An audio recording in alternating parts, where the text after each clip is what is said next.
Salam, jumpa kembali bersama saya di channel Hidup Bijak di Akhir Zaman, ya, Bijak di Akhir Zaman. Saat ini kita akan melihat pelajaran mengenai seperti apakah surga itu, saudara. Karena kita di dunia berjuang untuk masuk ke dalam surga, dan kita harus tahu bahwa surga itu adalah sesuatu yang layak diperjuangkan.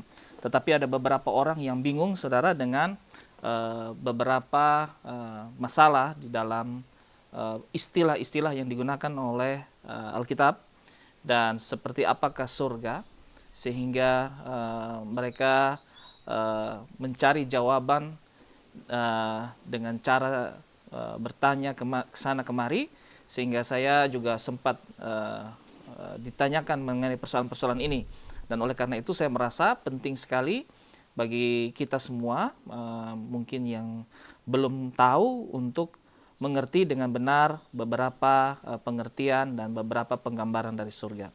Baik, firman Tuhan yang saya ambil di dalam Wahyu pasal 21 sebagai landasan pembahasan, ya. Apakah surga Yerusalem, ya, Yerusalem yang baru, ya, dan langit dan bumi yang baru. Ya, firman Tuhan mengatakan di dalam Wahyu pasal 21 ayat 1 dan ayat yang kedua, demikian firman Tuhan. Lalu aku melihat langit yang baru dan bumi yang baru, sebab langit yang pertama dan bumi yang pertama telah berlalu, dan laut pun tidak ada lagi.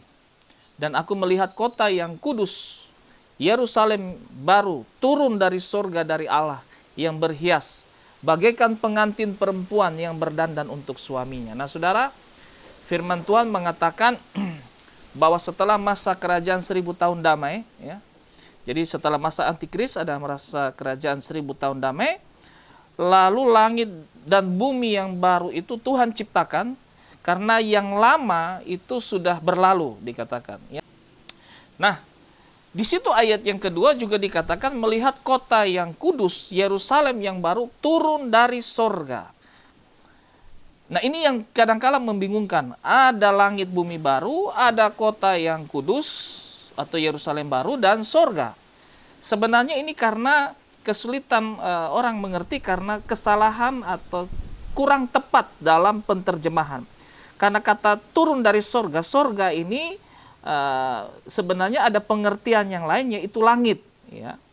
Jadi kota yang kudus ini diterjemahkan, sebenarnya terjemahan yang lebih tepat adalah turun dari langit. Nah, saudara, kalau kita lihat dengan terjemahan yang lebih tepat, ketika ada langit dan bumi yang baru, Tuhan setelah menciptakan langit dan bumi yang baru, yang lama itu sudah berlalu, lalu Yerusalem yang baru turun dari langit. Jadi sebenarnya nanti itu, saudara, sorga itu adalah yang dimaksudkan dengan Yerusalem baru ini. Ya. Yerusalem baru ini sebenarnya adalah kota yang kudus atau sorga, sebagai pusat pemerintahan seluruh dunia dan seluruh alam semesta. Nah, jadi kalau kita sudah lihat begini, kita tidak bingung, saudara, ya. Jadi ini bukan sorga yang secara spiritual, tetapi sorga ini betul-betul ada dalam bentuk fisik. Lalu dikatakan di dalam ayat ketiga, bukti bahwa ini adalah sorga, ya, Yerusalem baru ini dikatakan, lalu aku mendengar suara yang nyaring dari takhta itu berkata, lihatlah kemah Allah atau rumah Allah ada di tengah-tengah manusia, dan ia akan berdiam bersama-sama dengan mereka. Mereka akan menjadi umatnya, dan ia menjadi Allah mereka. Jadi, saudara, kita tahu di sini bahwa kalau di mana Allah berdiam, disitulah ada surga, ya, rumah Allah, kediaman Allah. Nah, kita tahu bersama dunia yang ada ini harus dihancurkan, karena dunia yang ada ini sudah hancur, sudah rusak dengan dosa. Tetapi nanti, saudara, surga itu akan turun ke bumi dan langit yang baru.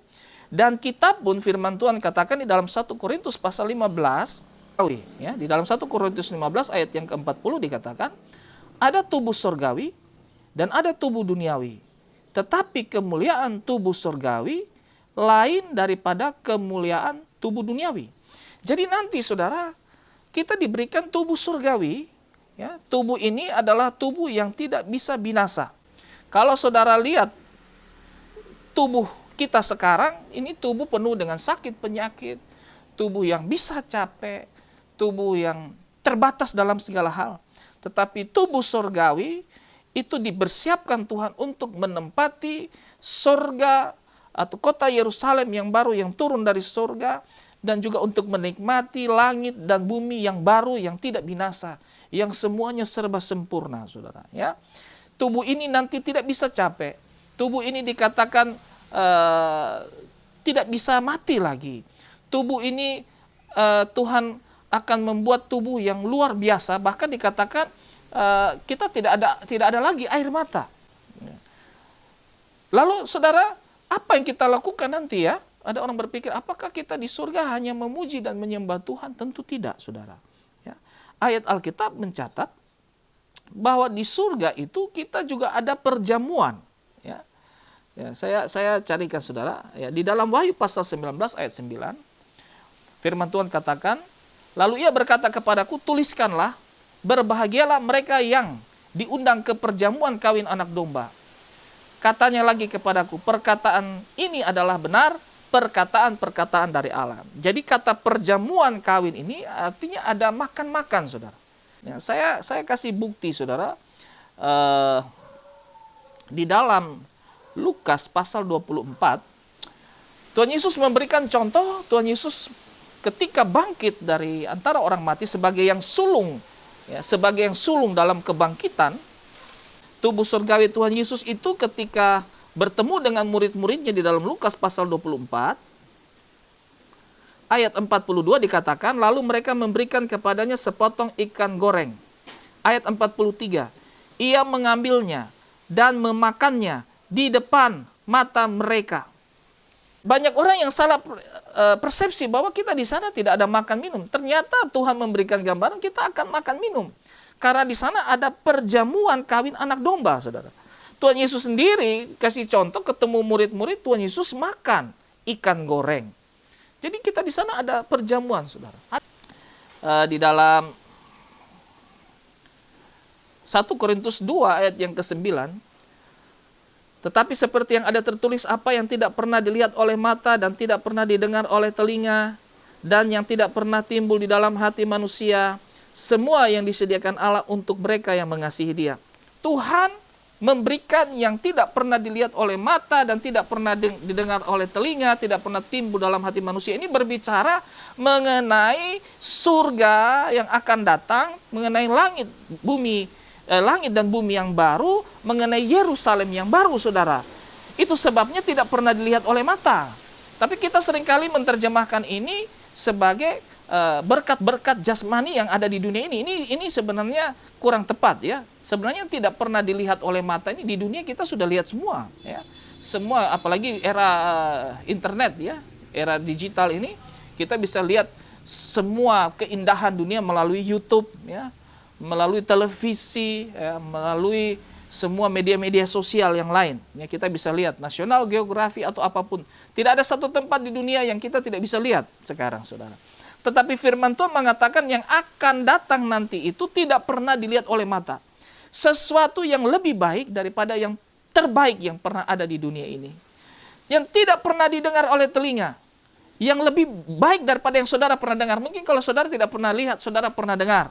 Kesaksian orang di luar negeri, di mana saudara dengar, begitu indah, begitu bagus. Tetapi saya mau katakan, itu yang saudara pernah dengar masih kalah. Yang Tuhan sediakan itu yang lebih baik dari itu. Bahkan saudara tidak pernah dengar ada yang sebaik itu. Yang tidak pernah timbul di dalam hati manusia. Saudara mungkin berpikir, aduh saya ingin begini, saya ingin di tempat yang indah, yang begini. Saudara sudah membayangkan, ya, di dalam hati. Tetapi Tuhan sediakan lebih indah dari yang pernah saudara bayangkan di dalam hati. Di firman Tuhan katakan semua itu disediakan Allah untuk mereka yang mengasihi Dia. Jadi di sana Tuhan ciptakan langit dan bumi yang baru untuk kita nikmati, saudara. Sama ketika Adam dan Hawa mereka berdiam di Firdaus. Tuhan ciptakan semua itu untuk dinikmati oleh Adam dan Hawa, ya. kita juga nanti akan masuk di dalam kekekalan. Kita diciptakan langit dan bumi yang baru untuk kita nikmati, saudara.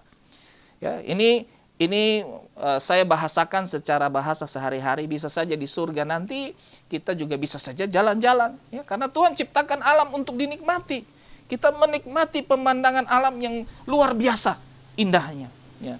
Karena sesuatu yang baru ini, yang spesial ini diciptakan, dikatakan ada tubuh surgawi, dan semua yang diciptakan juga untuk dinikmati oleh tubuh surgawi. Di mana Allah berdiam di tengah-tengah manusia, berarti ciptaan ini tidak boleh ciptaan yang biasa. Ini ciptaan yang luar biasa, saudara. Ya, jadi seringkali ada orang berpikir bahwa wah, di surga itu membosankan, saudara. Ya, karena kita tidak tahu firman Tuhan. Tetapi firman Tuhan mengatakan bahwa yang Tuhan siapkan buat kita di sana itu saudara tidak pernah lihat. Ya, kita semua tidak pernah lihat, ya, saya dan saudara tidak pernah lihat. Kita tidak pernah dengar dan tidak pernah timbul dalam hati kita. Yang terbaik, yang terindah, yang luar biasa itulah yang Tuhan sediakan bagi kita, ya. Jadi saudara, perjuangan kita di dunia boleh kita menderita, boleh kita susah di dunia, ya. Kita tidak bisa menjual dan membeli, kita tidak bisa berusaha, kita hidup sengsara. Tetapi saya mau katakan, ya, perjuangan kita itu tidak sia-sia, karena ada sesuatu yang luar biasa, lebih daripada apa yang dunia ini sediakan bagi saya dan saudara yang terus berharap kepada Tuhan. Kiranya firman Tuhan ini bisa memberikan kekuatan iman kepada kita untuk terus berjuang di dalam Tuhan, sekalipun kita harus menderita banyak cobaan, banyak penderitaan di dalam dunia, ya. Amin. Puji Tuhan, semoga kita hidup bijaksana, ya, di akhir zaman.